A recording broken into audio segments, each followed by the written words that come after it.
নমস্কাৰ আজি world homeopathic day প্ৰতি বছৰে 10 এপ্ৰিল তাৰিখটো ৱৰ্ল্ড হোমিওপেথিক ডে হিচাপে পালন কৰা হয় কিয়নো আজিৰ দিনটোতে হোমিওপেথি আৱিষ্কাৰ কৰিছিল doctor Christian Frederick Samuel Hahnemann তেখেত ইনিচিয়েলি এগৰাকী এলোপেথিক ফিজিচিয়ান আছিল আৰু তেখেত জাৰ্মান দেশৰ আছিল তেখেতৰ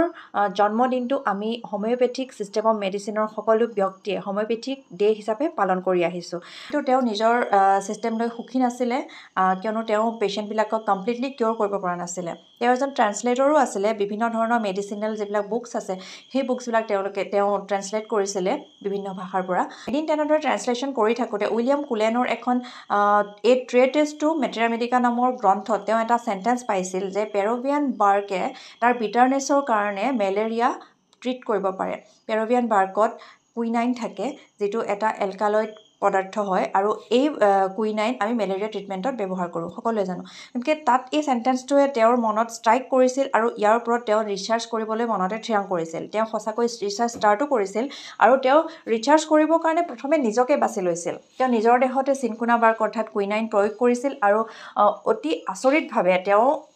যিবিলাক মেলেৰিয়াৰ চিমটম তেওঁৰ দেহত উৎপন্ন হোৱা দেখিবলৈ পাইছিলে গতিকে এক্সিডেণ্টেলি তেওঁ এই চিষ্টেমটো আৱিষ্কাৰ কৰিবলৈ গৈ আছিলে ইয়াৰ পিছত তেওঁ যেতিয়া নিজৰ দেহত দেখিলে যে সেই মেডিচিনৰ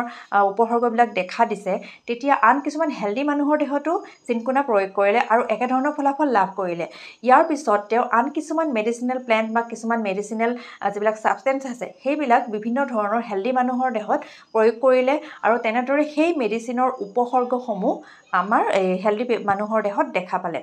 এনেদৰে তেওঁ ৰিচাৰ্চ কৰি এটা সময়ত এটা সিদ্ধান্তত উপনীত হ'ল যিহেতু কুইনাইন বা চিনকোনা বাৰ্কত থকা যি এলকালইড যিটো পদাৰ্থ সি যিহেতু মেলেৰিয়াৰ দৰে চিমটম ক্ৰিয়েট কৰিব পাৰে হেল্ডি মানুহৰ দেহত গতিকে মেলেৰিয়াত ভুগি থকা মানুহকো সেই কুইনাইনে কিয়ৰ কৰিব পাৰে সেইটোৱে মূল মন্ত্ৰ হিচাপে লৈ তেওঁ হোমিওপেথিক চিষ্টেম অফ মেডিচিন আৱিষ্কাৰ কৰিলে আৰু আমাৰ হোমিওপেথিক চিষ্টেম অফ মেডিচিন আজি পৃথিৱীৰ ভিতৰত second largest system of medicine বুলি পৰিগণিত হৈছে আৰু বিশ্বৰ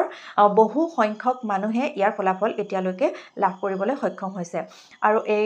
তেওঁ আজি এই বিশেষ দিনটো তেওঁক আজি আমি অতি শ্ৰদ্ধাৰে কৰিছোঁ আমাৰ গোটেই হোমিওপেথিক চিষ্টেম অফ মেডিচিনৰ যিমানখিনি ব্যক্তি আছে সকলোৱে তেওঁ অন্তৰৰ পৰা প্ৰণাম জনাইছোঁ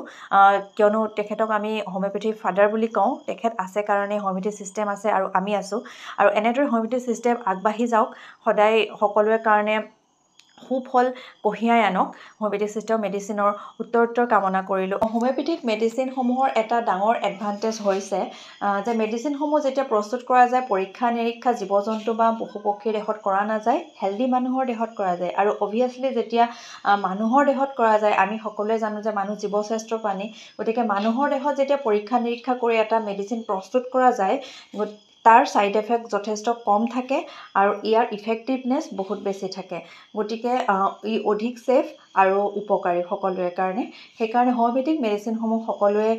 আদৰি ল'বলৈ অনুৰোধ জনালোঁ আৰু আজি এই ৱৰ্ল্ড হোমিওপেথিক ডে'ৰ কাৰণে সকলোকে পুনৰ শুভেচ্ছা জনালোঁ